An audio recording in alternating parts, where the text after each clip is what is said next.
What up, party people? It's Sushi, and that's Ashley. Today we start our inaugural GERRYUARY celebration of Gerard Butler, and we're going to kick it off with a Gerry pop quiz, reviews of Greenland and Greenland migration. Then we're going to continue on to discuss non-Gerry movie No Other Choice and non-Gerry shows Spartacus, House of Ashur, and Hijack. And this is We Should Pod That. Episode 20. The big 2-0. We should watch that with Ashley and Sushi. Feel the vibes, it's a night so lush.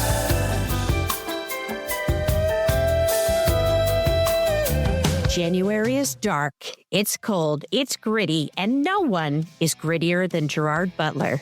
So join us in celebrating this rough and tumble, tough and tested January man, because it's GERRYUARY time. Oh, yeah. Cold nights, gravel boys, grizzled grin, bad choices, everyman, living legendary, raise a glass, it's GERRYUARY begins. Oh, yeah! That's right, folks.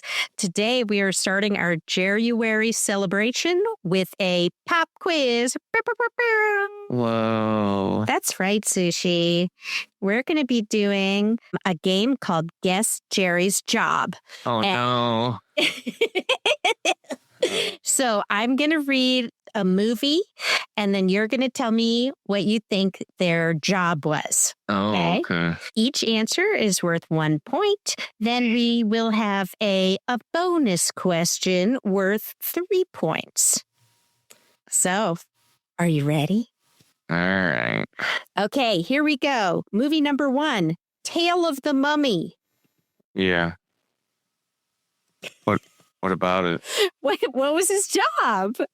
Oh, what was his job in Tale of the Mummy? I don't even know about that. Give it a go. Was he... Well, where does this movie take place? Is it a historical thing or is it in modern times? Let me check here with the judges. They say Ashley didn't look that up. No further information is available. I mean, yeah, I don't know the answer to that one, but I know that he was in Gods of Egypt. Okay, so is the answer a god of Egypt? Wait, what? Just take a guess. What was the question again? What? It's in the name of the game. It's called Guess Jerry's Job. Oh, You're guessing what his job was in the Tale of a Mummy. What Tale type of of Mummy. job would a person in the world of mummies do? oh yeah, he'd be God of Egypt, man. Okay, well, that's incorrect, but let's continue. Damn it! You set me up for God damn. I thought I was right, man. That is 0 points. Correct answer is archaeologist. I was gonna say that. That's the only thing you could be in those movies. I know. Oh, I know. Okay, next movie is called Cop Shop. What was Jerry's job? He was a cop. Incorrect. What? The answer is hitman. Oh my God. So bad at these, Okay. man. Don't worry. I put all the hard ones at the beginning. Oh, okay. Okay, so next one. Movie is Hunter Killer. And what is his job? Oh, he's got to be a captain of that ship. Oh my God, you're right.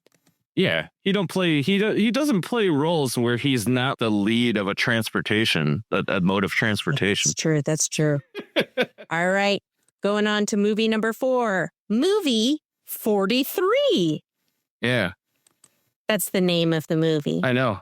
What about What did he play? What did he play? Shop. Shit. Oh, now I remember. He was a leprechaun. Oh my God, you're right. Because I think he's mentioned before in an interview that people mistake him for Irish all the time. Basically, people who don't know that Scottish people exist. Oh, man.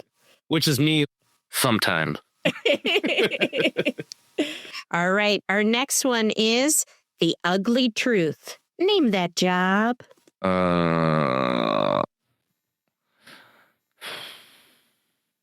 I don't know, fortune teller? No, you know that's not it. He is a TV host. Oh. Okay, now we're getting into, because again, I didn't mix these questions up. I didn't shuffle them. Now we're getting into the easier ones. All right, Geostorm. Oh, hell yeah. What was he? Well, there's only a limited number of things that you could be. So I would say scientist, probably. What kind of scientist? Astronomer? Think like... Okay, I'm going to give you a hint. Greenland and Greenland 2, he was a structural blank. Oh, damn. He was another engineer in that movie? You know it. I'm giving that to you because you're What cute. type of engineer, though? Satellite. Oh, wild. Okay, Well, you know, that man plays different types of engineers, I suppose. he does indeed. Yeah. So next up, we got a personal favorite, plane. What was that job?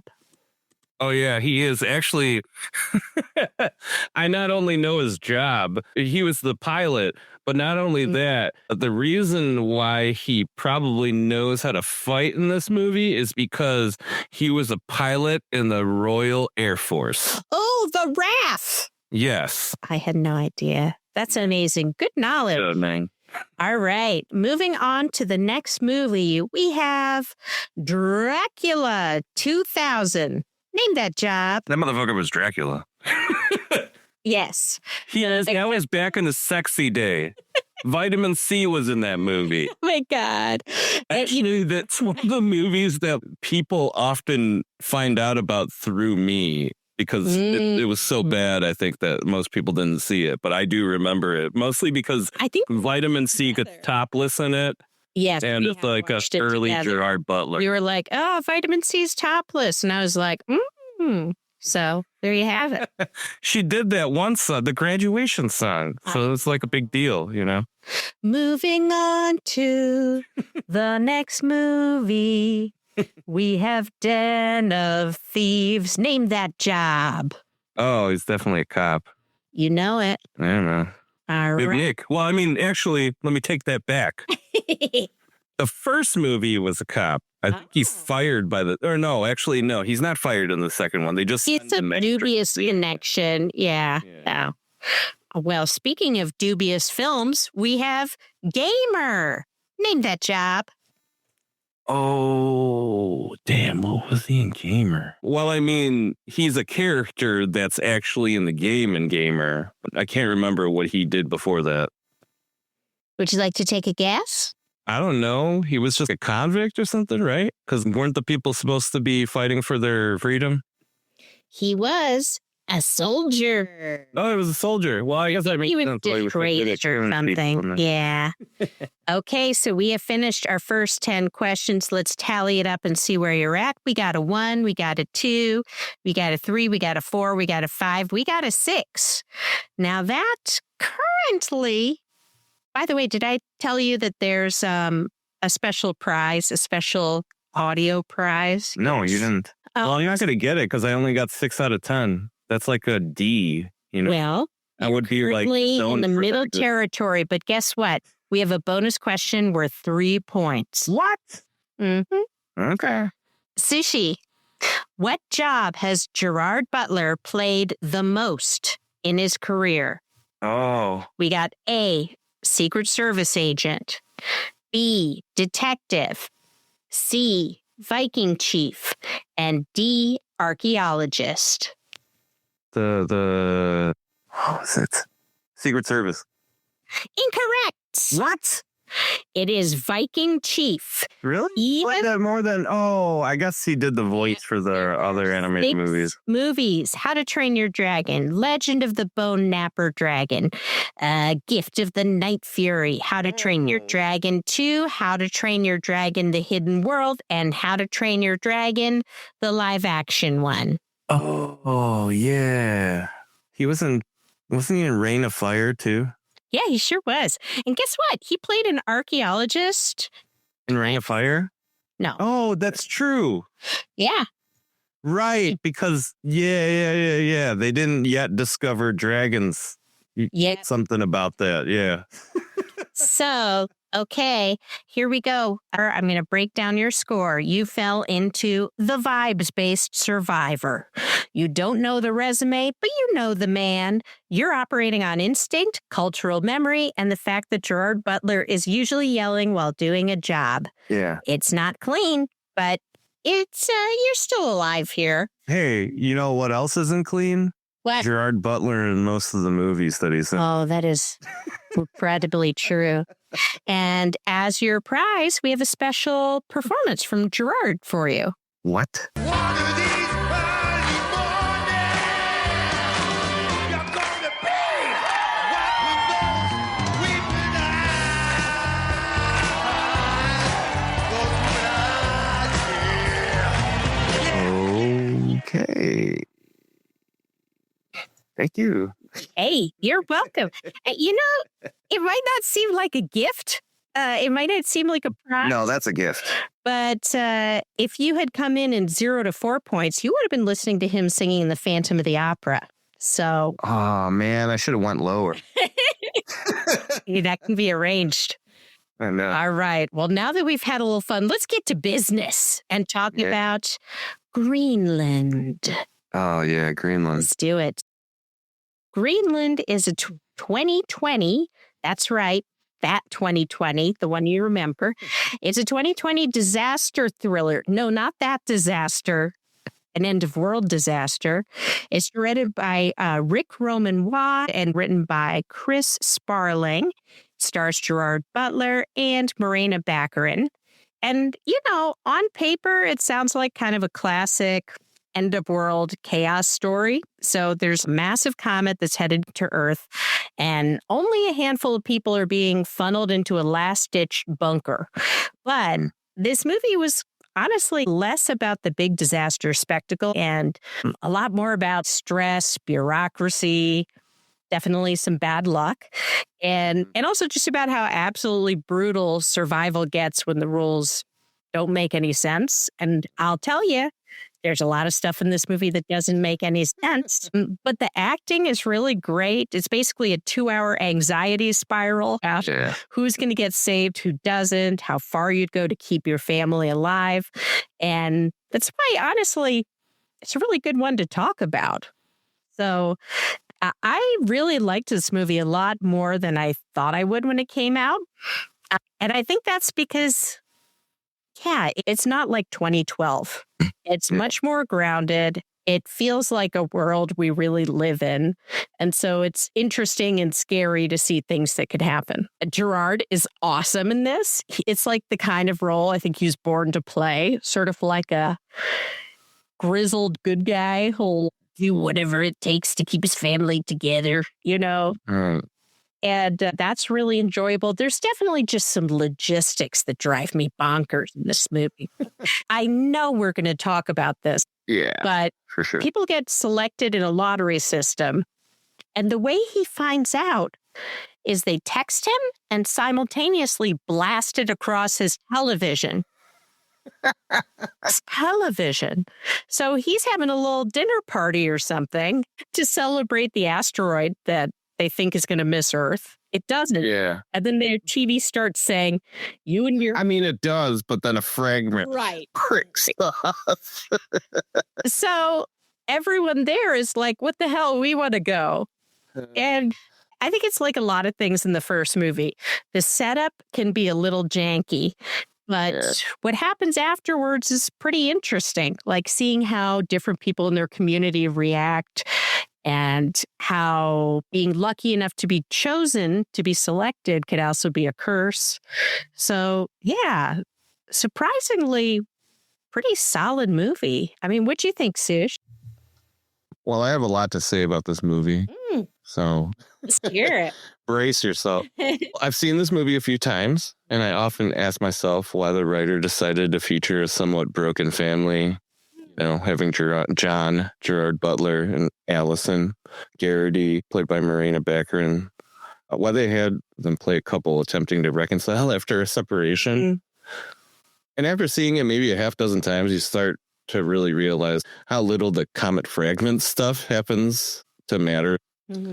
I would say not a lot of that happens out in the open to begin with. Mhm. Most of the movie is just like actually just John, Allison, and their son Nathan, and the interactions that they have with others as they try to successfully reach the privileged transport, as I've called it, to safety. So I think it's much more, about one family's journey to safety during an extinction level event than a typical like global apocalypse movie. Obviously, I think like a lot of people going into it, including myself, like had the impression that this was going to be another Geostorm because you don't make a movie like Geostorm and then have a movie that has a plot like this and have it not be Geostorm, right?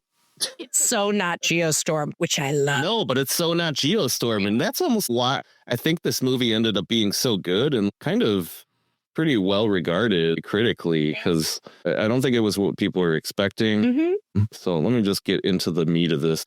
I'll admit, while I was taking notes during my rewatch, I almost didn't realize why I enjoyed the movie all the times I've seen it before. But I think my serious reason for enjoying it is that at its core, I feel like it's about the bond that we share with our partners and families and how together we can overcome the worst. Mm-hmm. Even if there have been times where we might feel like we'll never survive something much less threatening in our lives.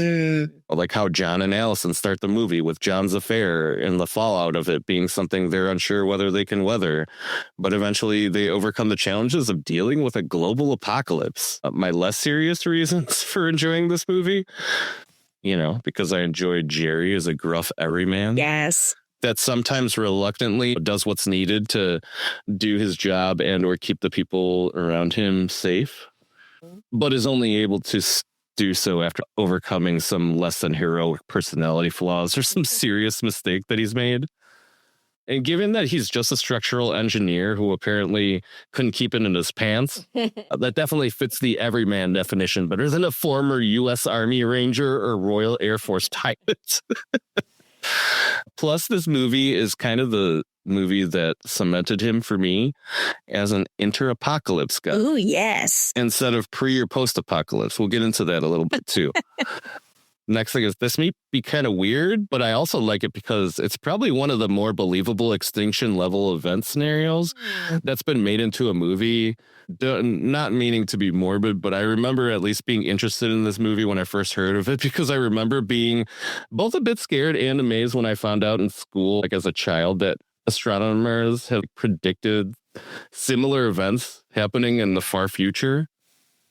Obviously, I was scared because that's just a crazy thing to think of as a kid. But also I was amazed because scientists can predict something like that so far into the future, like beyond any year I could reasonably imagine living until. Okay.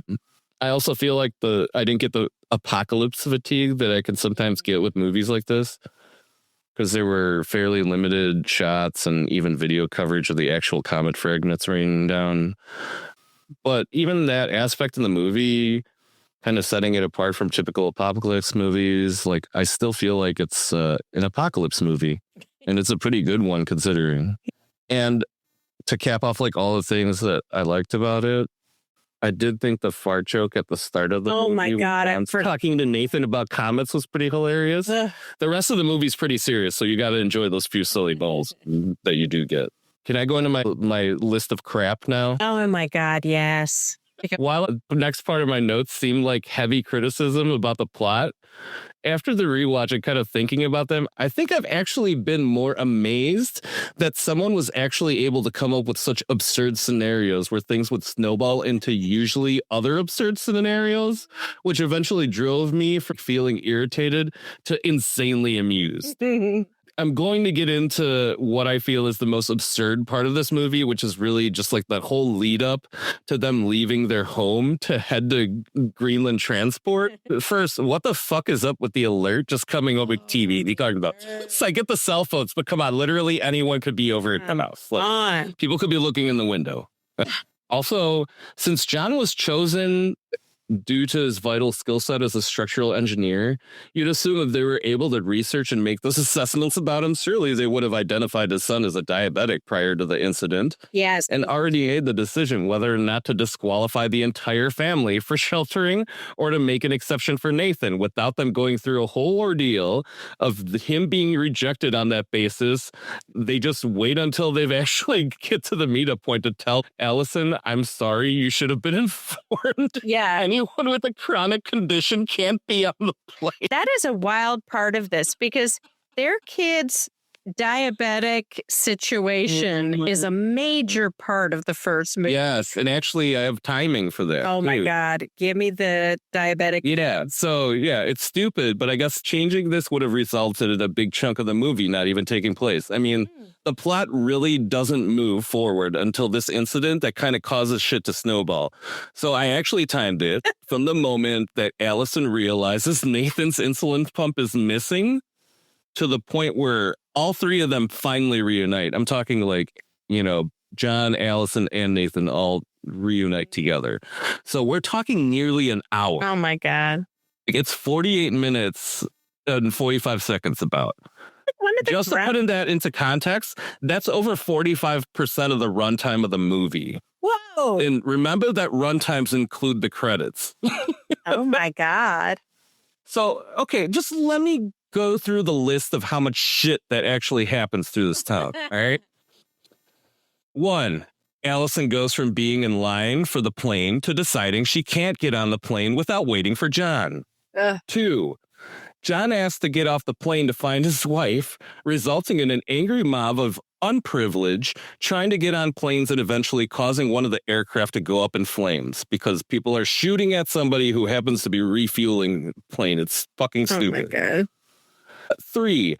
Since Allison couldn't find John, she left a Post-it letting John know they're heading to her dad's place and ends up trying to find a substitute insulin pump for Nathan at a local pharmacy, which results in her having to deal with looters taking over said pharmacy, then her and Nathan having to hitch a ride with a couple heading up north towards her dad's home.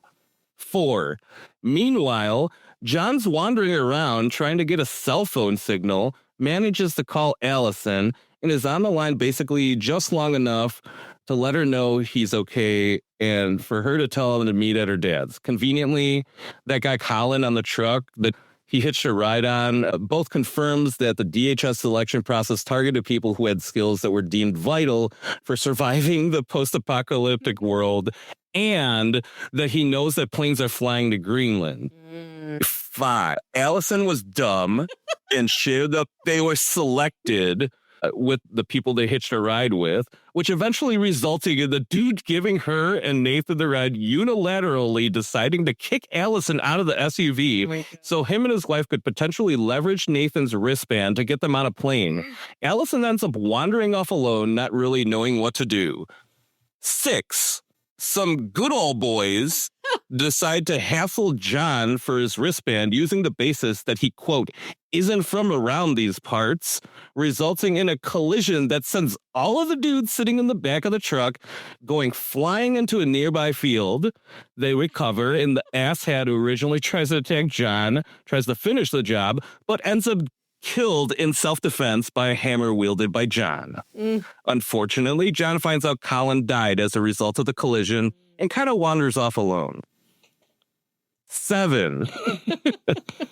Allison gets extremely lucky when it looks like she's lost all hope and she's aimlessly wandering on the highway, but a van heading towards Knoxville, where her dad lives, happens to stop and offers her a ride on the way.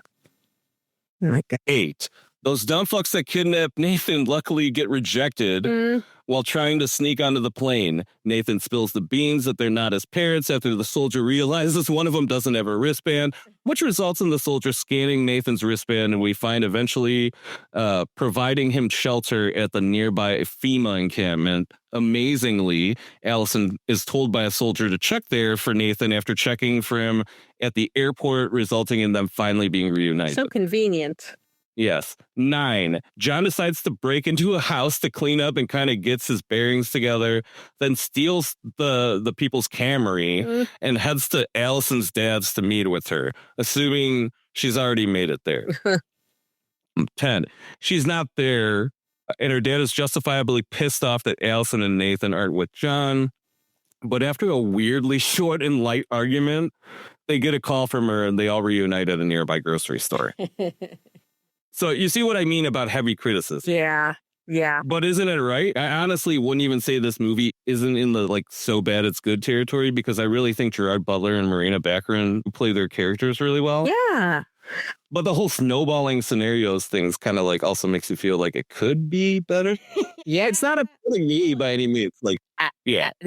Spoiler alert, it could be worse as well.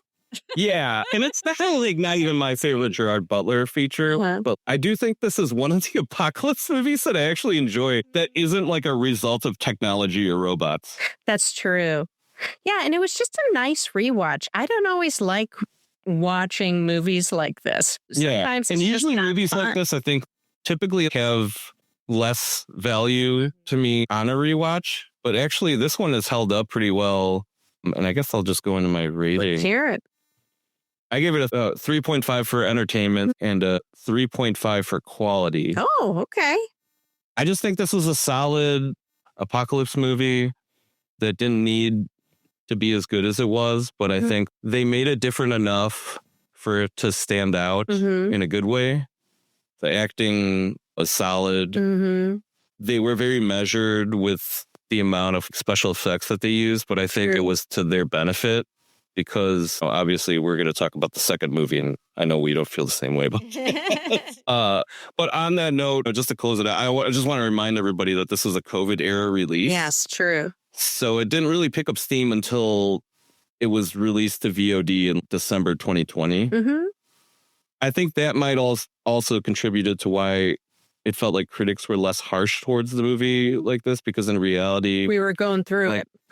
yeah, it does feel like a streaming movie, even if it was meant for theaters. But I think they would have judged it more harshly on that aspect of it, I think, if we actually had access to theaters. So, right.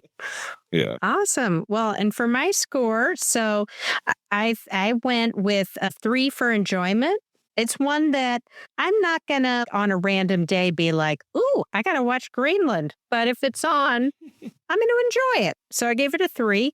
For quality, I gave it a bit lower with the 2.5. And a lot of that is, I think there's a lot of strength in just the overall positioning of having it focus on the people. But there are so many coincidences and crazy things that happen that I think, I don't know. Yeah, just feels like a 2.5 to me. I don't know. Yeah. Okay, so moving on, we got Greenland 2, migration. So, all right, this one came out this week, and Greenland Migration is the 2026 follow-up to Greenland. As you know, you could probably guess. It also stars Gerard Butler and Marina Baccarin, with pretty much the bulk of the cast and crew coming back. And this time, different setup. It's the disaster's already happened. And once the comet hit, civilization collapsed, as it does. And what's left of humanity's basically been living underground. The movie follows the Gerrity family as they're forced to leave the relative safety that they have in the Greenland bunkers and migrate across Europe in search of somewhere where they can actually survive long term. And it's a little less like a family road trip and more like a grim road movie. Like, Oh my God. it is. Yeah. It's, guys, it's just a constant barrage of shit going wrong. That's the best way I could describe this movie. It is. I mean, I'm going in from the description into my commentary now. It is constant. I was happy to see the characters coming back. I love her 2 leads. I like the premise. They have a new actor playing the kid. He's okay. He's a little creepy, but I think that works. Yeah, he is. I couldn't tell if it was intentional or. I don't think it was intentional. I think that's just his face. Oh, Yeah, but hey, a lot of people do a lot of things way, with but I freaky can't do face. Yeah. There's something just ominous about the child. Yeah, there is. He'd be good in a horror movie. That's what we decided. Yes, but he is actually a teenager, and one of the first things that really drives me nuts in this movie is that everything he says and does feels like it was written for a 7 to 10-year-old. He's obsessed with the stars, which I get it. They live underground. You're going to become obsessed with the stars. But he's obsessed with in a way that he doesn't seem like the way I was obsessed with the stars when I was in third grade, you know? And he asks questions like, why do we pray for people when they die? And it's like, this has never come up before. You've never seen someone die before in that bunker at the end of times, you know? So that sort of didn't check out for me. And just, oh my God, the frequency. So I did a bit of an analysis. This is a very analysis heavy episode. It is. So I went through the movie and timed out each time a major event happens. So I'm talking new threats, deaths, disasters, reversals. And then I also tracked when those things were resolved. So, you know, when they get to safety, when they, like they do in this movie, at least 3 times say, everything's all right now. Yeah. That's never a good thing in a movie like that. Yeah. So I jotted them down, and here's what I came up with. There's 89 minutes of runtime, roughly, and there are 24 major events that happen and 11 explicit reversals of those events. So if you're looking at an average across the whole movie, that's one major event or obstacle these characters face every 3.5 minutes. It's a disaster movie. It is, but It's like a real disaster movie this time around. yeah, I'd I say. put this up against your San Andreas, your, you know, Oh, yeah. beside Even a Geostorm. even a geostorm. And the thing about the 3.5 minutes is it hides the extreme clustering. So what often happens is there's something goes wrong. Oh, we got to cross a bridge.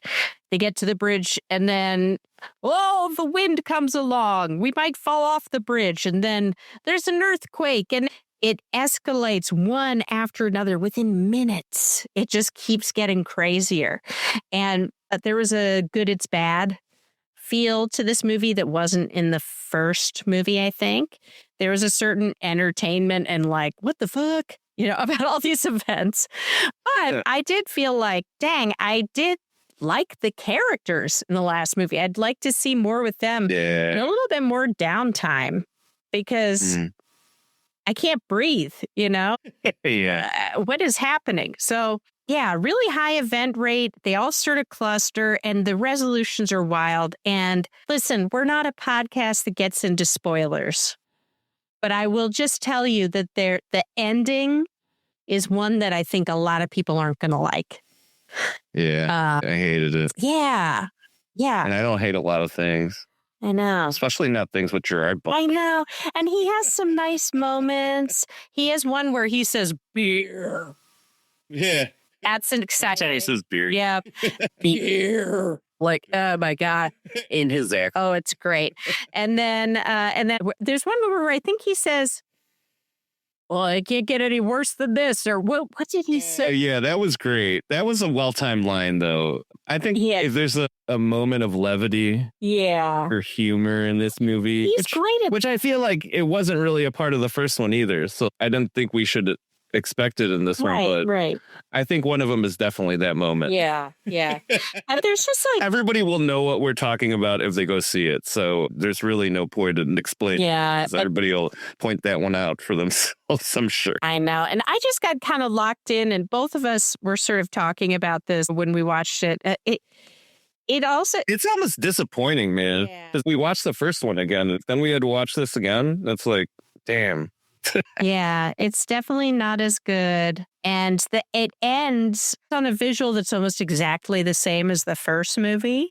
Which made me think, is there going to be another one? But I don't know that there will be, or if there's an audience. Or I don't think you can make another. I don't know. But yeah, why don't you tell me what do you think of this thing? All right, well, I want to start by reminding everyone that I'm usually on board with really stupid, absurd movies. Honestly, it's one of my favorite things about doing this podcast and watching movies in general. But for some reason, this one didn't do it for me. Yeah. I think maybe it was because the first Greenland was so unexpectedly good and different from other apocalypse movies. Since I've kind of realized that criticism in my notes for this movie kind of revolves around pretty absurd characters and incidents that were either missing, minimal, or were overshadowed to the point of going unnoticed because how good the acting was in the first movie. So let's just continue, I guess. Did John actually do structural engineering tasks at that bunker? Oh, boy. Yeah. At the start of the sequel, he's surveying the outside land and updating the bunker on the lifeboat situation at the nearby shore. Sure, I know that surveying land for construction purposes might be something you do as a structural engineer, but I just feel like the same surveying rules don't really apply to how crazy the Earth has been post Clark, the comet. So, and then I have to say that one of the things that stands out the most is obviously with Nathan, John and Allison's son. He's being played by a different actor, Roman Griffin Davis, who is supposed to be the same character 5 years since the first movie, when his character was being played by Roger Dale Floyd. While I feel like Floyd did a much more memorable job with the character in the first movie, I guess I can accept reasoning that teenagers are awkward and sometimes quiet. But I also don't feel like Davis playing the character as a teenager now really infuses the character with any sense of personality. They make sure to address his diabetes during the initial disaster in the movie, which I thought was basically a message to the audience. Like, yeah, we promise we won't go into making this the reason or turning point for everything going to shit this time. Like I said before, my biggest letdown from this movie is a Greenland sequel, is that it basically devolved into a more standard fare post-apocalyptic offering this time around. While there were definitely events that snowballed from bad to worse in the first movie, I mean, I'd literally covered the biggest sequence of them earlier. I felt like the first movie didn't rely on them alone to make that movie interesting or exciting. But I can't really say that about this one. Yeah, all I got left is that my AKA title for this movie would be A Bell Curve of Disasters. Ooh. With that said, I'm going to go into my rating. All right.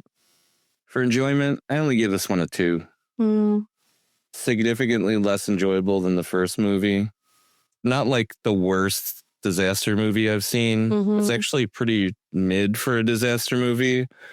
But for Greenland, I had to knock it down a little bit for as a Greenland sequel.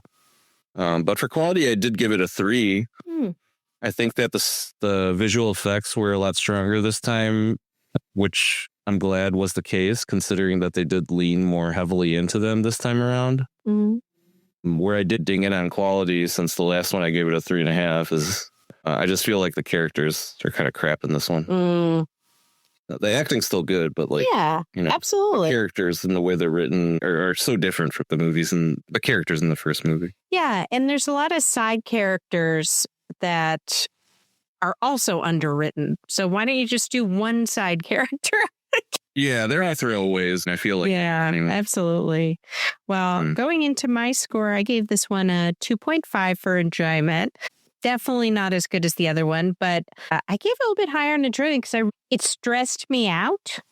And so you think it did the job? I think it did the job, and I enjoyed it. I was kind of rolling my eyes at some of the heightening events, but on the other hand, I was a little bit like, oh, this is exciting. Yeah, I mean, it was a disaster movie, so I couldn't say that aspect of it wasn't handled properly. I think that they did do a good variety of the types of disaster. They did, even though it wasn't as focused on the family and maybe the relations between people, they definitely still made sure to vary the types of disasters between like natural ones and ones that are caused by Marauders. marauders. Yeah, that cracked me up. And did I give my I don't know if I gave my quality score. I was just enjoying talking about the movie, but I gave it a 2. What'd you give it The to? dose. I just think that the overall vision for the movie, isn't as strong as the first one. You know, For sure. the first one had an interesting angle on like the apocalypse and that kind of story. And this movie did what a lot of sequels to successful movies do, is they come out too soon after the first one, so they don't get to think things through fully. Yeah. And they add more stuff. So I just think that it's one that I'm sure with a similar team that they have from the first one, a lot of the same people, it would have been a better product probably if they had more time. And also, I think this might have been one that went through the strikes and pauses to do with that. Yeah, I think I remember reading something about that probably impacted how the production went for this. Yeah, and I am just absolutely baffled by how they wrote for those teen characters, because they look like they're 17, but they talk like they're 8. You remember what my assessment of what the situation was? It was that they're not being socialized properly. Yeah. So like that's why we didn't feel the teenagers made sense to us, because we felt like they were pretty normal teenage. So that's the other thing. They are essentially seem to be regressed when in an apocalypse situation, it would be the opposite. They would have to become more adult. So it sort of goes in completely the opposite direction of what feels normal. Exactly. For people to react. So it seems like they're too calm about the situation. Yeah. Like we were saying, it seems like they're regular teenagers, but thrown into this apocalypse movie. So I don't think people really took into consideration. I really do feel like the character element, that aspect of it was just an afterthought in this. Yeah. Oh, yeah. There was so much throwaway stuff. I know that one of the primary complaints of the first movie is how much they relied on the whole diabetes thing as a catalyst for a lot of things happening. But even with that said, I feel like that is how people are who have an illness like this. So it's like, it's weird to me that they would spend the time on it in the first movie and then throw it away in this movie by saying something stupid. We've stored it. Yeah. You have to refrigerate insulin. Yeah. And they just made a throwaway comment about how they stored it. That's early on in the movie. So it's like, it almost indicates how much they don't care about that stuff at this point. Yeah. Dang. We're so sorry, Jerry. But sorry, Jerry. Sure, Jerry does. I mean, we saw it. Yeah. All right. Well, now we're going to move on to some non-Gerry content. So farewell to Gerard. We'll see you next week as we revisit another one of your fabulous films and then do another little special feature. Okay, onward. So our first and only non-Gerry movie this week is No Other Choice, which is a 2025/6, depending on where you live in the world. Darkly comic thriller from acclaimed South Korean director Park Chan-wook, adapted with co-writers from the Donald E. Westlake novel, The Axe, and it stars Lee Byung-hun as Yoo Man-soo. So after 25 years at a paper mill, Man-soo is suddenly laid off and unable to work, decides that his only option is to eliminate competition by any means necessary. But Park's film is one of those kind of rare genre mashups, or I don't know if it's even a mashup. It just is cooking, like on all levels. It's funny, it's shocking, it's depressing. It's really one that's going to make you laugh and squirm and just question how far someone might go when the system seems stacked against them. So, okay. Wow, I loved this movie so much. First of all, it does this amazing job at the beginning of making middle class life look amazing. Like their home is super beautiful. Their dogs are adorable. The children are talented. The family's loving and happy. And then suddenly, like happens to a lot of families, a job is lost and Mansu and his family are just hanging by a thread. I guess when I was watching this movie, I kept thinking about how it's a situation that happens all the time. People losing their jobs happened to me not so long ago. And it's an everyday thing, but it is kind of a tragedy. You know, your whole life, all of your security can be uprooted and you're just sort of at the mercy of your employers. You know, it's true. If you have a boss, your world can change in a moment. Yeah. And this movie does a really good job of sort of drawing that out and dealing with the trauma that I think a lot of people have dealt with about this. But it's also very funny. And it's pretty cynical because you just see how at every moment things are escalating for Mansu. Yeah. And he's doing it because, like the title of the movie, he has no other choice. And the thing that's wild is you watch him do these things and they're insane, but you also can relate to him so strongly. So you're like, oh, well, he has no other choice. And you come away from it realizing how the structure of capitalism really, it rewards the behavior that people do to cut each other down. It wants people to feel insecure so they feel dependent. Yeah. Like fight amongst each other, but don't fight against the company. Yeah, really, really good and just incredibly funny.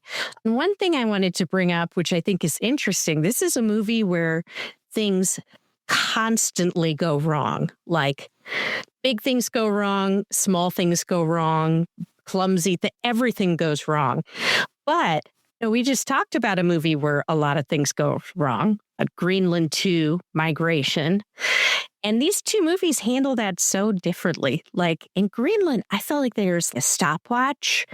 Every time something went wrong, the writer was like, okay, every 10 pages, we need a disaster. Yeah. But in this movie, everything is so heightened, but so relatable. Well, at least it fits the mood of whatever the moment does. is. Yeah. Yeah. That's what I so thought it was. really, like, I just empathized so strongly with these characters. And I also just think it's an incredibly smart movie. Yeah.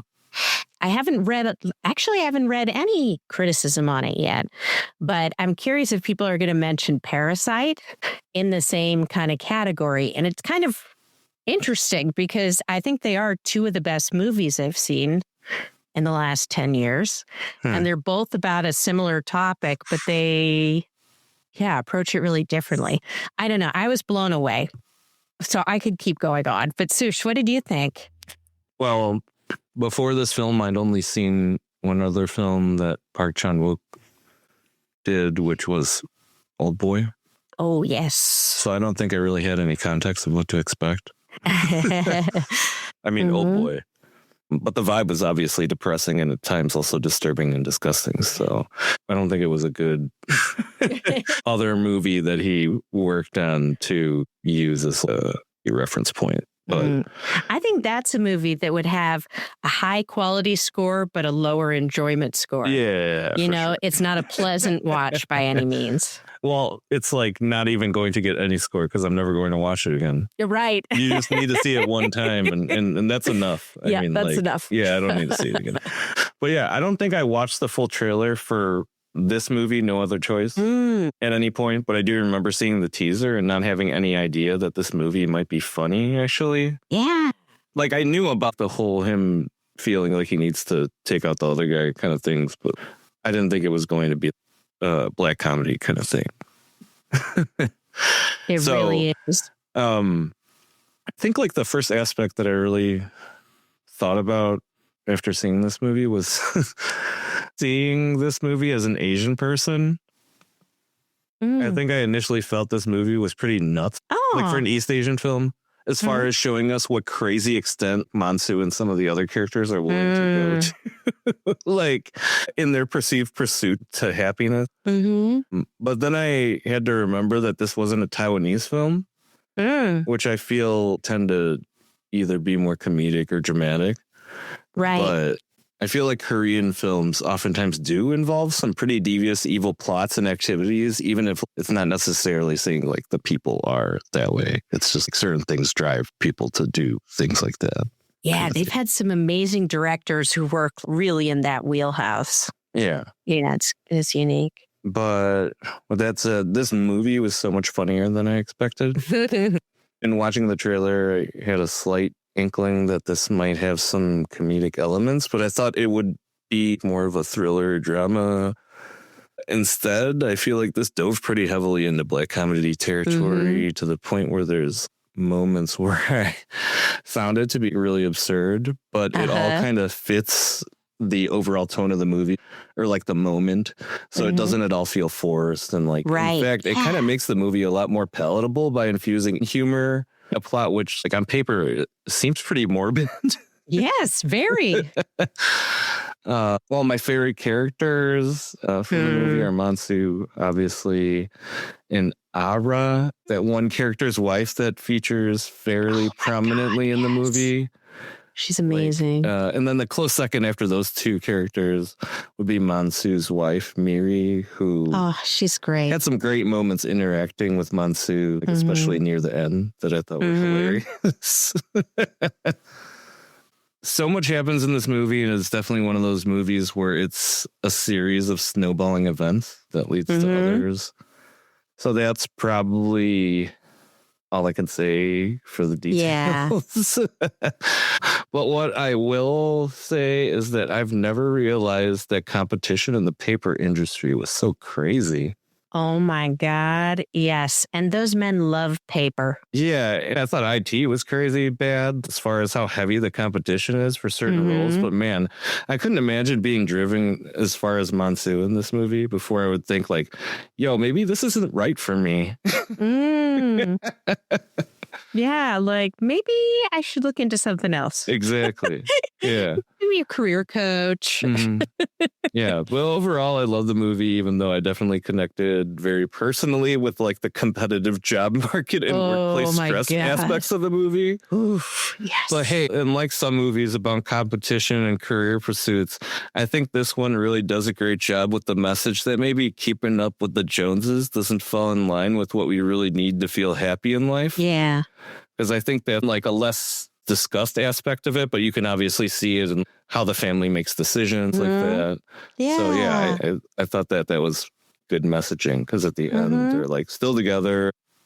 It's incredibly loving, functional. Yeah, they don't get driven apart by these events, which is I thought was like a really cool aspect of it. But with that said, I'm going to go into my rating.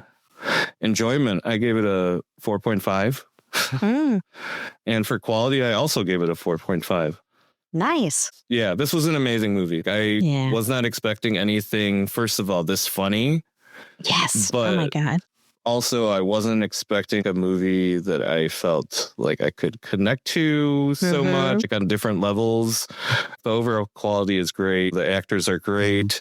I think it shows how talented they are with having to switch pretty fluidly from one mood to another, because there are some serious moments in this movie, or like really some moments that do have like a very different tone, even though a lot of it is humorous, but they still are able to deliver. So yeah, incredible. Well, my scoring, I gave it a 5 for enjoyment. Oh, nice. I think this is my first 5 in the pod. Yeah, I don't think we've ever given a 5. I don't think I would ever give it lightly anyway. I cannot imagine a molecule of this movie that could be better. I think this is incredible. I think it's so human, but also such a good analogy to how capitalism works and how we're relying on it. And then the performances are all gorgeous. I love the characters. I love that his daughter is neurodivergent. I think they imply that she has autism, is on the spectrum. And they don't have to add the level of complexity and humanity that they do. It's incredible. And leaning into that, my quality score, I'm giving this thing a 5, baby. I Wow, you got love 5, this man. movie. So that's definitely a quality entertainment award winner. Yeah, man. It's, So, I just like, I immediately was like, I got to get other people to watch this and I want to watch it again. Now, this is a movie that I know that AMC's carrying, but it's not in a ton of theaters, but I highly recommend if it's not playing in your city, see if it's playing in a nearby town, you know? yeah, it's totally worth the trip. Drive an hour for this movie. It's worth it. Really, really good. Yeah. So excellent. Good movie week. Well, this was a good movie. All right, folks, it's TV time. We're starting out with Spartacus, House of Ashur, aka Hogs and Asses, episode 7, Deepest Wound. So, okay, episode 7 opens in the immediate aftermath of Opiter's murder, and it's rough. Like, Chorus is completely undone. He's drinking, he's screaming, he's crying. It's ugly. And the whole house is just kind of reeling in the wake of the death. Everyone understands Opiter was silenced. And like Oprah said, he wasn't silent. He was silenced. And a flashback reveals that Ashur, at the scene of the crime, had noticed a salation mark drawn on the wall above Opiter's body. And he immediately clocked the political danger that implies. Damn. Yeah. So Ashur also realizes something even worse to him than that. Opiter died before they could formalize their deal. You know, the one where he was giving freedom to Chorus for Opiter's entire estate. Well, it turns out there's no paper trail. There's nothing binding. So Ashur's out of luck. But he pivots. He sets his sights on acquiring Opiter's estate at auction, believing, you know, it's his only shot at regaining leverage and keeping the house from collapsing. But he doesn't have the money. So he then decides he's got to figure out a plan. Meanwhile, Kasusha is really devastated about Opiter's death. She's like crying and walking around in the pool.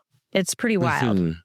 And she proposes to Gabinius that he should host funeral games in Opiter's honor. But Gabinius is like, that guy was a commoner. I can't do that.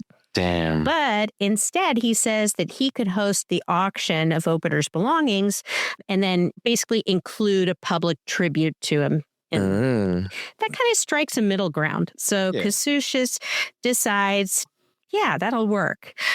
But knowing all the political things at play, you know that that's going to be a dangerous auction. So following that, we got Ashur visiting Cornelia, Caesar's horny lady love. And he tells her that, hey, I think Caesar's behind Opiter's murder, especially given the early Cilician attack on Kasusha and Viridia. But then something kind of clicks, and he remembers that earlier in the week, he saw Proculus at the market. And in a moment of weakness, he bragged to him that Opiter was intending to sell his estate to House of Ashur. So Ashur realizes he's got to deal with that. So Ashur asks Cornelia if she'll cover him financially if he wins the auction. She doesn't explicitly promise anything, or she doesn't, if I recall correctly. But Ashur walks away believing that she's going to help and that his plan is back on track. Then over at the Ludus, Achelia is really desperate to return to fighting, but her injured hand is still an issue. So Celadus suggests a workaround. Instead of using the heavy shield she was using before, she should use a spear and a small shield. A spear is the same weapon that she used when accidentally killing a young girl in her village. So she is really not wanting to use the spear, but she's desperate to get back into the arena. And she eventually gives in. And hey, guess what? She's awesome with the spear. Then comes the auction. So it goes sideways pretty fast. Ashur arrives with Chorus, who's barely containing his rage. Ashur bids and technically wins, only for Cornelia to publicly refuse to pay as he thought they had agreed. It's embarrassing. It's awful. And then Proculus swoops in and takes the estate instead. So Ashur's furious. And to make it worse, Chorus spots one of the Ferrex brothers wearing the necklace that he had given Opiter as a charm on his belt. Damn. Yeah. Ashur physically restrains him while Chorus is trying to get at the brothers Ferrex. And meanwhile, Proculus mocks him openly. So that really kind of twists the knife. Afterward, Ashur pulls Kasusha aside and explains, hey, this is why Chorus reacted the way he did. She hadn't been aware of his relationship with Opiter and seems to feel for him. Ashur then tells her that the Cilicians were not responsible for Opiter's death and makes it very clear to her that Proculus is. What does Kasusha do? Well, she takes this information straight to Proculus. She tells him that Ashur claims to have proof that he killed Opiter, and that Ashur's preparing to act. Well, Proculus asks what I would ask, which is, why is she warning him, given how much she loved Opiter? And her answer is pretty brutal. She hates Ashur, she says, and his pursuit of her daughter more than she ever loved Opiter. Damn. Damn, indeed. Poor Opiter. So, yeah, she wants Ashur dead. And Proculus agrees, and together they arrange an ambush. So Kasusha sends Ashur a message claiming Gabinius wants a private meeting. And guess what, guys? It's a trap. So, okay, we're coming to the end here, and things are about to get crazy, so prepare yourself. Ashur arrives alone at a dark, abandoned arena where, wouldn't you know it, the Ferrex brothers emerge, cackling at him and mocking him. But guess what? The tables turn. Ashur's gladiators just appear out of nowhere in the arena. He smiles, and then he tells the brothers Ferrex never trust a woman of a certain age, revealing that Kasusha had actually double-crossed them. So she's on the good side here for now. For now. Then just as the fight's about to begin, it's so badass. Chorus storms in and yells for everyone to stop because this isn't about politics anymore. It's personal. And he's like, I want my bloody revenge. And what follows is, I don't know, maybe one of the most brutal sequences in the season. The arena erupts into chaos. There's blades. There's blood. Chorus tears through two of the Ferrex brothers and great. Then deliberately spares the last, Satyrus, the one who mocks him the most. And he leaves him alive and tells him to go back with a warning. The end. Damn. At least like take a finger or something. I know, right? That guy is such a weasel, too. Yeah. You know? Yeah, this was a lot. I really liked the double cross bit, and getting to see a bit of justice. What did you think of this episode? Well, before I start talking about the episode itself, fun fact I discovered while working on my notes for this week. Tanika Davis, who plays Achillea, won a Breakthrough Performance Award last year, 2025, at the Critics' Choice Awards celebration of cinema and television. So yeah, beyond actually watching the series myself and experiencing how much better than expected it's been, it's cool to find out that someone actually won an award for it. So that's cool. Nice. Anyway, I was kind of looking forward to this episode already after everything that happened in the last one. And I'm really happy that Chorus and Ashur kind of claw back against all the shitty stuff that's been happening. Finally. I think I started off this episode feeling a bit conflicted about Achillea and Celadus' whole thing. since it seems like Solidus has been pulled between Achillea and his son, Tarkhan, over the past few episodes. And that whole conflict was continuing. But this episode, I think Solidus was able to make some decent progress on working things out with the both of them. Like Achillea gets a little something from Solidus, not only in the form of his body, but also maybe some encouragement to take up the spear again. Yeah, he's a good dude, man. Yeah, we know that it's a weapon that through Achillea's flashbacks definitely has some trauma associated with it. Yeah. And for Tarkhan, Solidus sets him up with some nice alone time with his working girl from the local brothel, Alana. Oh, yeah. So I thought that was cute. Hate that guy, though, man. I thought the whole scene with Cornelia slipping opium into Ashur's wine was pretty hilarious. Oh, my God, that's right. So much happened. Yeah, and if we at all question how Ashur really felt about Viridia, then this episode pretty much confirmed he has actual feelings for her. Yes. Because he clearly was seeing her instead of his normal lady. Oh, my God, the yes. redhead. Chorus is obviously handling his boo, Opiter, a.k.a. the OPT, yeah, you know me, being murdered pretty horribly. You know what I like, though? Ashur was being a real mensch, and he told them to water down Chorus's wine. Try to help. Yeah, but I'm happy that this episode kind of supports this idea that Ashur might genuinely care about Chorus. Or at least just doesn't care what he does outside of work, you know? It's obvious to him and many people in the Ludus, I think, at this point, that Chorus was romantically involved with Opiter. But nobody seems to be bothered by it, which I thought was really cool. So, yeah, it was cool. My favorite part of this episode was the whole situation that like went down with Proculus, aka Dirty Proctologist, that dirty son of a bitch. Such a weasel. I hate that guy. A part of me thought Kasusha might act against Ashur because it does seem like she really does see Ashur being like the dirtiest motherfucker ever.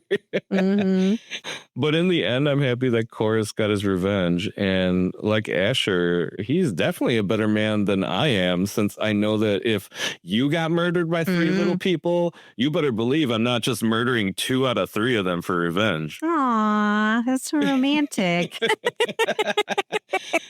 Well, yeah, overall, I felt like this is one of the better episodes this season. It's up there with episode 5, the one that Achillea fought and killed Ammonius in the arena. Honestly, this was another really strong episode that made me think way more highly of this series than I ever expected. I enjoy the action. I'm starting to get into the story and seeing how the scheming has been steadily increasing. Given that I realize we only have like 3 episodes left this season, I'm really expecting even crazier shit to like happen. I don't think anything could be crazier than how Julius Caesar is styled. Well, so yeah. we'll see. We'll see. Breath. But I'm looking forward to it. Cool. Next up, we got Hijack. Oh, yeah. Season 2, Episode 1, Signal. Tell me about it, Sush. Okay. If you need a quick refresher on what the first season of Hijack was about, I got you. So we got Sam Nelson, played by Idris Elba, a business negotiator who was on a flight from Dubai to London to go to visit his estranged wife, Marcia Smith Nelson. Coincidentally, the flight he's on is also hijacked by an organized crime group that plans to leverage the hijacking to have their leaders freed from prison and profit from the expected plummet of the airline stock price through short sale. Why doesn't the agency that regulates that stock market void all those short sale transactions? I suppose that's one of the things we encounter that cause us to realize the show will require some suspension of disbelief. Oh, yeah. But the more important element that requires that is how a business negotiator skill set somehow prepares Sam to foil the hijacking of a plane. I think in the same way that those Fast and Furious boys are super spies. Exactly. That's what we're dealing with, but at least it wasn't as absurd as the guy being revealed as some ex-Special Forces operative a la Jason Statham. Anyway, since the plane was landed safely and the hijackers either were dead or arrested by the end of the first season, based on what we see in the season 2 premiere, we don't really need to know any of the details other than what I've already mentioned. But actually, later on, we kind of find out that might not be the case.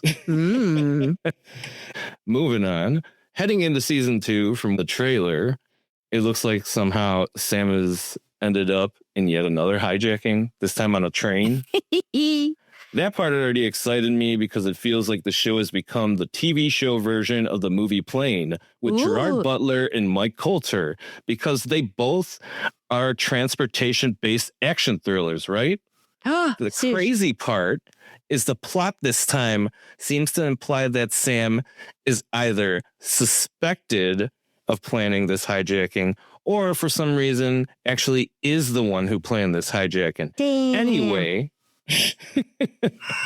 as far as the returning cast, from the jump in the trailer, it looks like Archie Punjabi and Max Beasley are back as Chief Inspector Zara Ghafoor and Inspector Danielle Farrell, since they're discussing the train hijacking in the trailer. And we also see that Christine Adams is back as Sam's wife. This episode, the first episode of season 2, kicks off with a slow motion shot centered on Sam on a snowy day, facing away from a glass panel building. The camera zooms in on him, and then Sam suddenly faces towards and approaches what's revealed to be a train station in Germany with a stainless steel briefcase in hand. Ooh. Sam takes an escalator to the floor below. While he's doing that, he spots a man fussing with his baby in a stroller a few people ahead of him.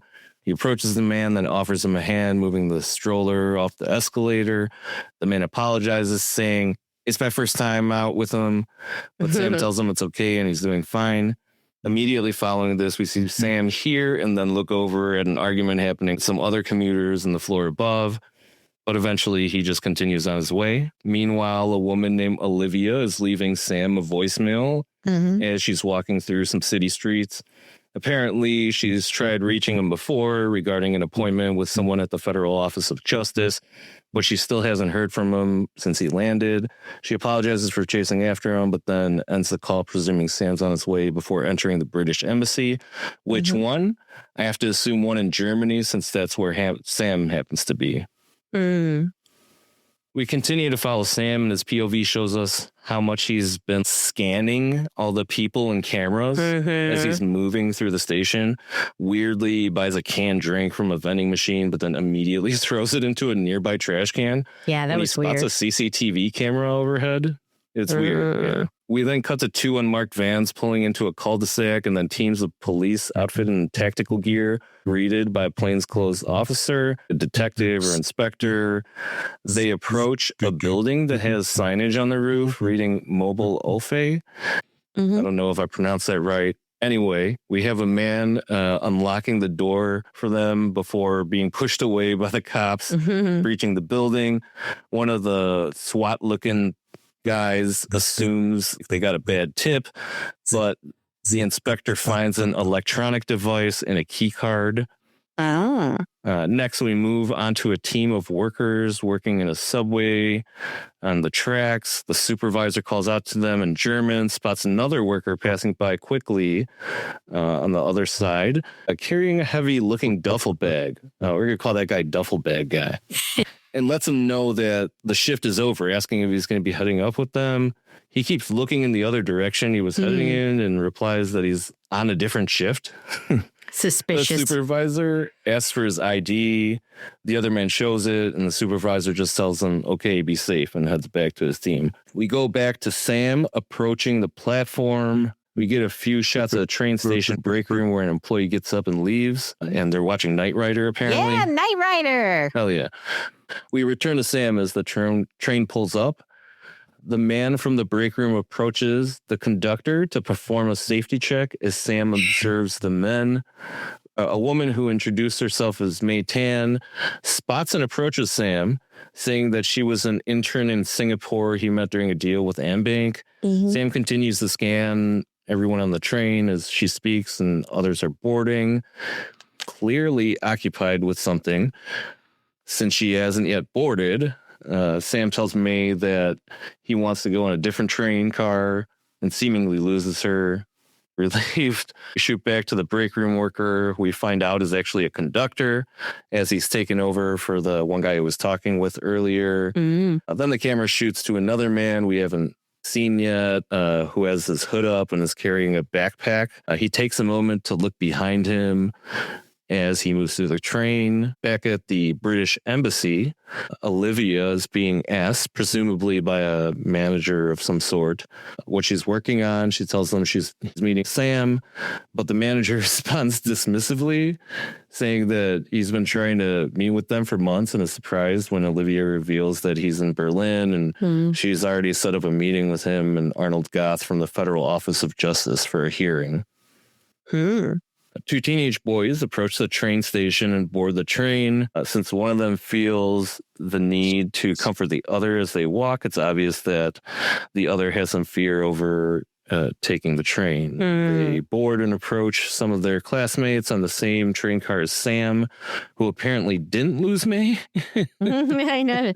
She's back. She's talking his ear off. Yeah. We briefly cut to Sam's estranged wife, Marcia Smith Nelson, who clearly hasn't dropped the Smith since she corrects a neighbor that drops off a flower delivery at her door of her remote cabin. But what exactly is she doing at this cabin? All we can tell from this episode is that she seems as anxious as Sam and the conductor are in this episode. So Maytan continues talking to Sam while he's clearly not paying attention. And eventually he suggests that she send him her resume, but he continues to stare at the hoodie guy with the backpack and walks toward him as May realizes that she doesn't have Sam's email. Nice but one, Sam accuses the hoodie guy of hiding something. Two police in the same car spot the commotion between the two of them, and hoodie guy ends up being forced off the train while Sam remains on it. The police follow him and demand he empty out his backpack, only to discover he was an asylum seeker. Back on Sam's car, some of the teenagers seem to be implying that Sam is racist, mentioning that hoodie guy earlier was brown. And Sam basically was implying that he was like a terrorist or something. God. The new conductor seems uneasy for some reason. He radios control to make a request. The responder apparently is new and doesn't understand the request code. So she asks her coworker who's next to her what it's for, and he tells her it's for a bathroom stop. As a Most responder important code of all. Yeah. As the responder gets back on the radio to ask the conductor if he wants to alert an upcoming station manager about the bathroom stop, the conductor is so anxious that he doesn't even realize what she's saying and just like puts the radio back on the hook and just continues on. Elsewhere, we see the guy with the duffel bag earlier proceeds further through the tunnels. Sam's train arrives at the next station where the conductor immediately gets out. Another worker sees and addresses him by his name, Otto, but he just briefly stares anxiously at her and then continues walking down the platform towards the bathroom and shuts the door behind him. He immediately tries to reach someone on his mobile phone, but they don't pick up. We then see that he's trying to contact Duffel Bag Guy, whose name we find out is Marco. But a train passing by makes it too noisy for Marco to hear his ringer. Back on Sam's train, two of the teenagers hanging out with the earlier teenage boy who was afraid to get on the train discuss whether to leave the train. But one of them argues that, you know, it was already hard enough to get that other kid on the train in the first place. So, no. Meanwhile, Sam exits and speaks to the transit employee that stopped Otto earlier to inform her that, quote, he didn't look okay, and asks her to check on him. She seemingly walks away to do so as Sam scans around the train platform and stares into a CCTV camera above. Otto's coworker knocks on the bathroom door to check on him as he ignores her and starts crying. She begins to enter the code on the keypad to check on him, but he opens the door just in time and reassures her that it was just a bathroom emergency and heads back to the train. She doesn't believe it, though, and continues to probe him, revealing that she thought he was suspended. Demanding that he respond to her, Otto shouts at her to leave him alone and gets back on the train. all of which Sam happens to be watching from farther down the platform. Otto gets back on the radio and notifies Control he's ready to depart the station, and the boarding alert sounds, and we see Sam quickly head back on the train. Otto keeps looking stressed the fuck out. Sam also is staring into oblivion, obviously preoccupied with something. Mm-hmm. Back at the British Embassy, Olivia apologizes on Sam's behalf for him not appearing when she meets with Arnold Goff. As Goff questions whether the appointment was even necessary and asks where Sam is. But instead of giving him an answer, she just shows him the CCTV camera footage from Hamburg Border Patrol that Sam wanted to show him. Apparently, Sam believes that he's identified the man responsible for the hijacking of the Kingdom flight from the first season. Ooh. Whoa. So we're back on the train again. Otto seemingly even more stressed with every passing moment. His concerned coworker from earlier radios Control and suggests replacing Otto since he's, as she puts it, not even supposed to be at work, which the responder agrees to. As the responder radios Otto to notify him of the replacement, Otto responds saying it's unnecessary and he's feeling better, but she informs him that it's already been arranged. Otto clearly doesn't like hearing this and starts really flipping out, but seems to comply as he pulls up and stops at the next station. However, we soon find out that he hasn't unlocked the doors. Passengers, including Scared of Trains teenager, Oh, man. are beginning to panic as they realize the doors are locked. Otto's replacement is banging on the window. Then Otto just takes off again. Damn. Control sees the train take off on CCTV and tries to radio Otto, but he's obviously not responding. We cut the duffel bag guy who sees a train pass by and is prompted to take an angle grinder out of his bag as Otto continues to ignore Control, blowing through red signal and apparently increasing speed. Sam, sensing something's wrong, proceeds through a few train cars towards the conductor's booth. George, a.k.a. Scared of Trains teen, eventually gets too anxious and pulls the emergency stop lever, causing his classmates to yell at him. Otto apparently noticed the, signal and continues despite his frustration. With Sam now at the door, asking Otto to let him in. Otto doesn't do it, but Sam happens to have the keys to the door for some reason. And lets himself in, demanding Otto slow down. Meanwhile, Duffel Bag Guy is apparently trying to switch Otto's train to another track. Apparently, a fully manual operation that has to be done on the tracks for some reason. Yeah, that was interesting. But he manages to do so at the last second as Sam apparently convinces Otto to stop the train. Once the train stops, Sam starts asking Otto questions, but Otto tries to leave, saying that he, quote, can't do this anymore and that the police will be arriving soon. But Sam assures Otto that he's taking care of the police situation. Otto wants to know who Sam is, given that he's apparently, knows him by name somehow. But all Sam says is, Otto, listen to me. I'm hijacking this train. Damn. And that's the episode, man. Yes. I am so excited for the next episode. Yeah. I just want to watch nothing but train movies from now on. How did you feel about this one? Coming back into this now. Okay. Well, first of all, I watched it under the very best circumstances, which is that I watched it on the train on my way home. Damn.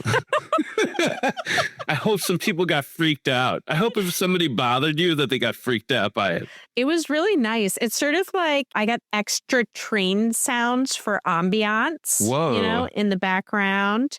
Got jostled around a bit because the train gets a little wild sometimes. Yeah. But I loved it. I mean, I just was thinking, I love the cliches of a train movie. I'm talking Bullet Train. I'm talking Train to Busan. Yeah. I'm talking that Agatha Christie murder train thing. But I love the aspect where you get introduced to every character that's going to be on the train. It's all random. You don't know how it's going to come together. And it's so much fun because right from the start, you're like, why are they showing me this guy? Yeah. Is this guy a good guy or a bad guy? It's kind of interesting that you bring that up because I really do agree that there's a category of elements that are very specific to train thrillers. I know. You know, there's always got to be something like they got to zoom in on tracks or like some mechanical aspect of the train that may or may not be going wrong, or like it's got to be like a communication thing where there's something obviously going wrong on one end, but they're trying to convince the other end that nothing's going wrong. But then the other side is also suspicious that there's something going wrong. That's always, it's funny. Yeah. I loved it. And I absolutely loved Maytan. She is so hilarious and so persistent. And obviously there's something going on there. And it actually, this is a deep cut, but I used to take Meisner acting classes, a specific acting technique that I really like. But one of the exercises that we did over and over is this thing where one person's trying to get an activity done. It could be like coloring, and another person just relentlessly won't let them do what they want to do and comes up and pesters them and tries to disturb them.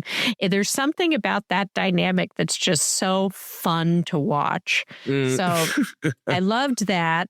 I'm interested to see where some of the on the ground characters are going to go.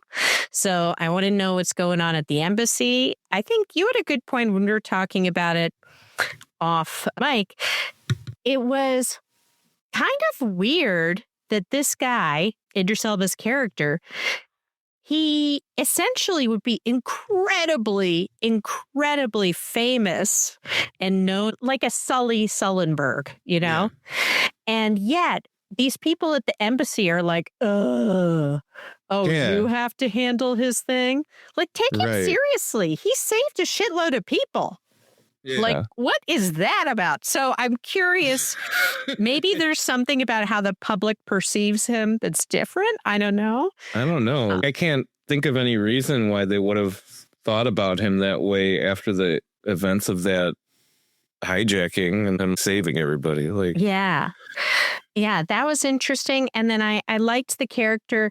Just full warning, it takes me a couple episodes before I remember character names. It's cool. We got some names for these people. Oh, like you do? Duffel Bag Guy and Scared of Trains Teen. What about the fill-in train control lady? Yeah, control room lady. I just called her new responder. Okay. I like the new responder as well. I think it's a really rich premise that she just started her first shift working the night shift. So she's exhausted and out of sorts. And then they ask her to stay on an hour later. And then all this shit hits the fan. It's going to be like 1 long day, 2 long days kind of thing. And so she is going to progressively get more tired and more out of it. I hope she says, I'm not even supposed to be here. Yeah, I guarantee she will, because this TV show loves cliches and does them well. You know, like that's one of the things I find this a comforting watch because of that. I don't know. What do you think, Sush? Yeah, I seriously went into this like, wow, okay, so we're really doing this. Seriously, when I saw the trailer, I noticed it was worded very specifically to not give away that this time Idris's character is in fact hijacking the train. Sure, I did always get the feeling that his character was involved in the hijacking part this time around, but I didn't realize that he was just going to be the one saying that he was doing it. He's all like, dudes, I'm hijacking this thing. Yeah, I literally thought that, like I was saying before, I thought they were going to blame it on him. But I have a feeling that he's obviously doing this for a reason, not for... Yeah, and I'm sure it's tied into his family because his wife's out in the middle of nowhere, Yeah, so this whole idea that he's hijacking a train this time around, you know what? I'm not even mad. Taking a show like this and comparing it to another show like The Last Frontier, both of them being Apple TV series... They both share a commonality that there's some seriously ridiculous, absurd aspects across both shows. But the difference really appears when you analyze certain elements. Like, do the motivations of the characters make sense as the characters have been introduced to us? Or does it seem like there are plot points that oftentimes choose to serve to evoke a specific emotion or reaction over really making sense in like the episode or show overall? So obviously this show, it's crazy. Like the whole idea that like this guy's being involved in a second hijacking and probably I can't remember what the timing was, but I would say it's at least within 5 years. So yeah, it's already nuts, but they do it so well. Like all of this stuff is just butterfly effect, snowballing stuff. Kind of like a lot of the stuff that we deal with. But I know. I think this time around, the most interesting aspect of it is that there actually is a connection to the first season somehow. Yeah, that's fun. We just don't know what exactly it is. So it'll be cool to see that. I like that there's a couple different interesting plot points happening, and they're all like kind of dealing with different things. Like we have obviously everything that's going on the train and the hijacking itself, but we also have the angle of what the hell is his wife doing out in the middle of nowhere? Right. Yeah. What's up with that? And who are those like, people? Are they cool? Like what has happened since the last season? And then what's going on at the embassy? Like, what is this evidence really showing? Obviously, we know that there's a picture of this guy that we think was responsible for the hijacking in the last season, but how connected is it to why Sam is doing this hijacking or why he feels he needs to? Yeah. Other than that, overall, I just think there's so many cool elements to this. Yes. Like you were saying, train stuff is like very unique. So it's always interesting to see how different writers and directors take the whole train element and apply it, because it's never just like just the train thing. You know? True. It's either like the train is out of control, or it's like there's zombies that are on the train, or like they need to get through a train from one end to the other, or like they're on top of the train. You know, there's always a different element of the train. Yeah. Oh, Liam Neeson has some good train. I think he's got like 2 train movies too. Dang. So yeah, I'm interested to see how they do that stuff, but I think the more interesting aspect is how this connects to the first season, and if it's a reasonable enough explanation that maybe we can get a 3rd season out of this show. Will it be automobiles? So we'd have planes, trains, maybe somebody else is like a part of the hijacking now. Even if they think it's too absurd to have Idris do another season, you know, maybe it could be like a True Detective thing. Yeah. I don't know. I love Idris, though. Okay. But I do have one kind of funny, interesting thing that came up during my research. So I looked up that building the cops raid in this episode. The I'm going to butcher this again. Mobile Olfe.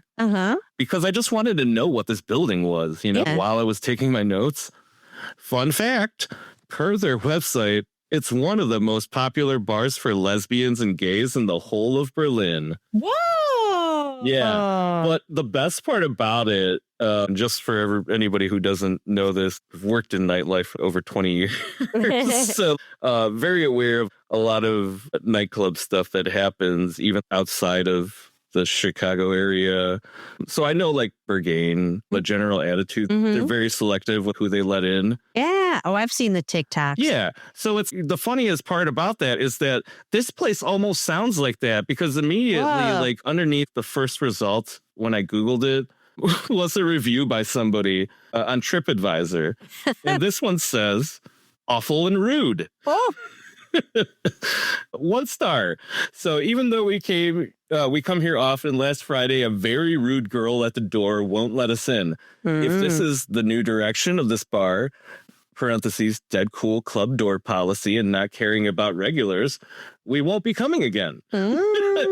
Damn. So this seems like a very Berlin kind of nightclub Take thing, that, Mobile which I Olfe. thought was kind of amusing. So completely unrelated to the show. I love it. I love it. I just thought that was kind of interesting. Awesome. Well, that wraps up our TV for this week. So let's talk about what we're seeing next. So for movies, we got 28 years later, The Bone Temple. Sushi, there have been a lot of properties with colons in them lately. I'm noticing a pattern. They love them colons in Hollywood, I guess. Yeah, I guess so. All right. Now, moving on to the non-colon movie, we're going to be seeing Night Patrol. Oh, hell yeah. Night Patrol. It's got CM Freddie Punk. Gibbs and CM Punk. And does it have Scott Adkins? No, it doesn't. The Rip has Scott Adkins. But anyway, we're very excited.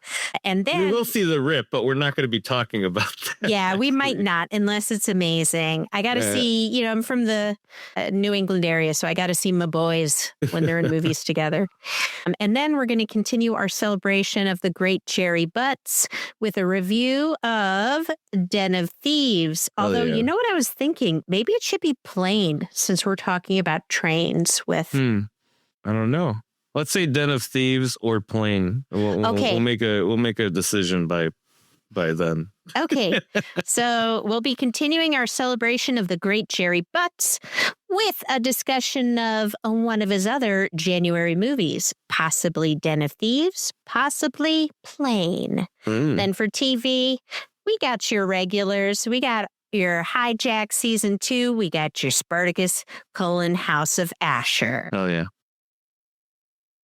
So that does it, my friends. That is our 20th episode. Thank you so much for listening. We truly appreciate you guys for, spending time with us two weirdos here. Yep. And remember to subscribe, rate, and review on your favorite podcasting platform.